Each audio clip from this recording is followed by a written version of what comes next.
Hello, everybody. Welcome to another weekly edition of the PyConline AU News Update. You can already see that joining me this evening is our conference director, Lee Branecki. Lee, thank you for joining me. How are you? I'm not too bad. It's really good to see you again. It's been a few weeks. I'm going quite well. I'm safely at home, and it looks like I'll be staying that way for some weeks yet to come. Oh no. I can see from the chat we've got people joining us from all around the world today, and hopefully we have some tidbits of information for everybody, because today is all about answering your questions and answering some of the most commonly asked questions about submitting to speak at PyConline AU this year. So let's dig straight into it. We're in the last few days for our call for proposals, but historically, and I think every person involved in conferences knows this, we get a lot of submissions right on the last deadline. So can you give me any insight as to how we're going there? So yeah, that's right. That happens every year, and we're expecting that's going to happen this year as well. But do keep in mind, we only have so many mentors, and those mentors can only give you help with your proposal if there's time to do that. So we're encouraging everyone to submit as early as they can. So if we need to give you feedback, we can only do that if it's in time. That makes a lot of sense. So we're not publishing any figures about how many people are submitting to the conference just yet. But the important thing is that there is usually a rush at the end of submission process, and our mentors are only human and they only have so many hours in the day. So make sure you're getting submissions in early so that if you need some feedback or some help improving those submissions, we've got a few days up our sleeve to help you out there.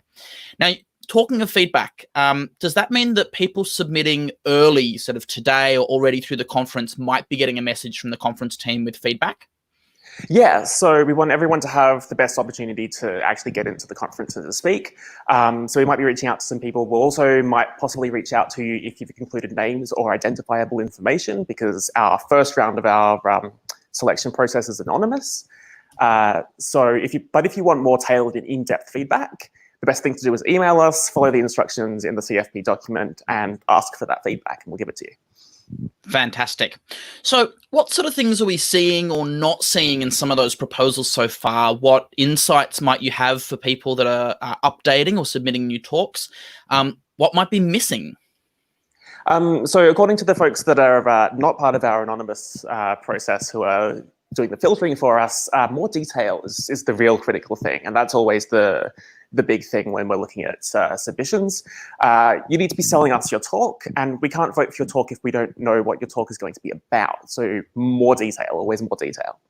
Okay, so let's dig into what that detail looks like, because asking people for more without giving them some real direction there is a little bit unhelpful. So CFP asks for a couple of different things. Can you talk us through the abstract, the description, and the notes, and what sort of information and what more information people should be putting into those fields? Yeah, so in the abstract, that's what your talk is about in a sentence or two. It's the little byline that goes under your talk title. The description is a few paragraphs, and in that you can tell us what the problem was that you were addressing, how you solved it, what more could be done. Give us a bit more context about your talk, what to expect. Tell us what you're going to cover, and that will tell us as reviewers, give us an idea of what to expect, and also tell the audience what to expect. And the last thing is the notes. So if you have a good idea what you're going to talk about and how your talk's going to be structured, you can give us an outline, so 5 minutes on this and 3 minutes on that, and so on.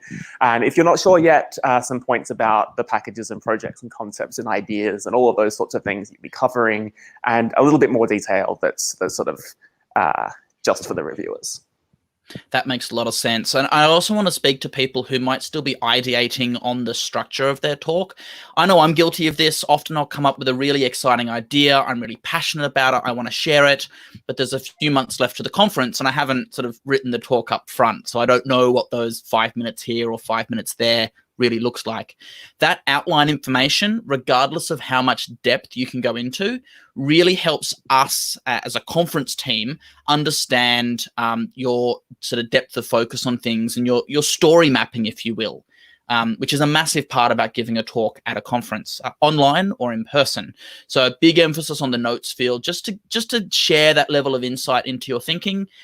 We're not going to hold you to it. You can always change your talk over the next few months, but help us understand where your brain is at in thinking through your talk. Yeah. So all of that information there is visible to the reviewers, right? Yes. So everything's visible to the reviewers, and the abstract in the description, if your talk is selected, they'll end up in the conference schedule. And that's the bit that needs to encourage the audience to show up to your talk, as well as encouraging us to pick it. But like I said, you need to encourage us to pick it as well. And it's okay to have spoilers in your abstract. It's not Game of Thrones, it's a conference talk. It's fine to tell people what to expect. Yeah, I actually love it when some people share what the spoiler is and then they work backwards from the plot line. Yeah. It's a really interesting way to be able to tell a story or communicate your idea or your thesis. So, of course, if you need to share things with the reviewers, that's what the note's for, right? If you only want things to be shared with the conference team and the reviewers, but not attendees viewing your talk, if and when it's selected, that goes into the notes field, right? Yes, exactly. And so that's for all of the logistical stuff. Like if you have a special requirement that we need to talk to you about and sort out for you to make your talk work, things like that, that goes in the notes. And all of the details are on the web address in that corner of the screen as well. That's a good point. So make sure you head down there to pycon.org.au/speak, and that will have the information for you that we're talking through here. Now, we've just spent a bunch of time asking people for more information, but there are some things that we don't want to know, right? Yeah, so in the first round, when we're doing that anonymous process, we don't want to know who you are. We want to accept the talks based on the quality of the submission in that first round and not based on who is presenting. So a highly detailed and interesting submission by a beginner could potentially get accepted over a submission by the creative or popular library if the submission is not potentially that great.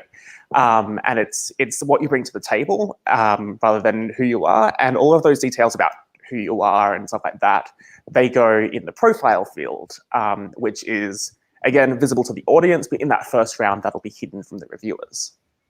That's a really good point. And it's not just a name or a company that is identifiable. Really obvious things about the sorts of work that you've been doing, if they're high profile, also count there. So if you've already submitted your proposal through the CFP process and you've included some of that information, we have some members of the conference team who are not part of the papers committee who are going through those and just double checking that there's no personally identifiable information in there. And they will reach out to you and say, hey, could you adjust that? We don't want you to be excluded from that review process. So if people are still on the fence about submitting, maybe they've got a great idea, but they're not so confident about speaking at an online conference. Maybe this is their first conference, or as I've spoken to some people, they're not sure if their idea is valid for PyConline AU. What advice would you have for them, Lee? I mean, so submit something. The very worst that can happen is your talk doesn't get accepted and then you're back where you started anyway. Whereas if you don't submit, there is a 0% chance of your talk being accepted. So you get a horse in the race, so to speak. And if you're not sure about presenting, or if you're not sure about your topic or your submission, reach out to us, get in touch, and we can set you up with a mentor who can help you through the entire process. We can't know that you need help if you don't ask for it. And also don't forget that we want the conference to be a success. And so that means we want you to succeed. We want all of our speakers to succeed and deliver a really great talk. Yeah, that's a really good point. So with all of that, what other submissions do we need? What do we need more of in our submission process? Everything. Any kind of submission, all of the submissions. We can never have enough submissions. If we end up with 2, 3, 4, 5, 8 times as many submissions as we have slots for, that just means we can deliver a really high quality conference. It's jam-packed with some really great content, and yeah. Fantastic. Give us more submissions, please.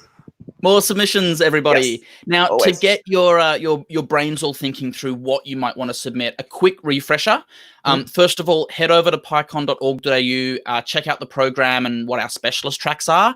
This year, we have DjangoCon Australia for all things web, security and privacy, so how to be safe on the big scary internet and avoid being the next headline data breach. The education specialist track is coming back to us again this year, and I'm really hoping that we get the student showcase as well there online. That is always fantastic. Science, data, and analytics. So it's all about your number crunching, your analysis and visualization.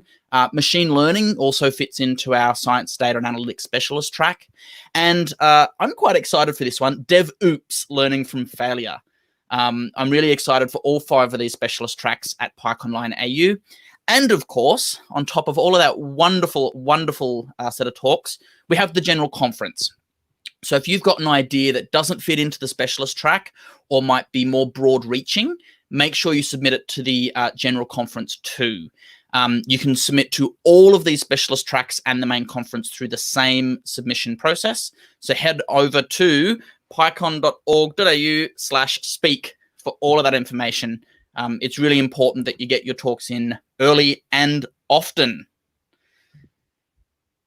Yeah, and so don't forget to check that page for the deadline. We are closing on the 12th at the end of the day anywhere on Earth, which means the end of the day in, I think, the United States minor outlying islands. There's the page will tell you exactly when the close date is in your own time zone as well. But the earlier you submit, the less you have to worry about doing time zone math in your head and getting it wrong. It's a problem I have a lot. And also, the more time you have to go back and revise and stuff like that. So make sure you hit the submit button early enough. Yeah, I make time zone math mistakes all the time. So my recommendation to everyone is to take some time this week or this weekend to submit, because that deadline is very fast approaching next week. So if someone is watching this video, they might have already submitted to the conference, which is awesome. Thank you. What can they do to help us and the PyConline community right now? Well, I mean, feel free to submit a second or a third proposal if you've got a couple more ideas, but also help us share the word. So tell friends, colleagues, social media, all of that sort of stuff. We want to reach as many people as possible through this process. We're going to get as many voices as possible in our conference. So yeah, if the more people that can help us do that, the better the conference is going to be. Absolutely. So to give you a quick summary of that information, we'll pop out some extra tweets for you to share as well. But you can tweet us at PyConAU. So that's the good old-fashioned hashtag, the account we've had for a while, and the hashtag PyConlineAU as well. We're running this year for the conference. Head on over to pycon.org.au/speak, and that's where you can find all the information to submit to the conference this year. And don't forget, the deadline is July 12th, anywhere on Earth. But don't run it up to the deadline, because we don't want that stress in our lives these days. Lee, I think that's everything from me this evening. We've had a bunch of questions answered. People can always reach out to us for mentors or questions and clarification. Email us early and often if you'd like clarification. That's it for us tonight. Thank you so much. And we will see you again next week's stream, same time, same place. Good night, everyone.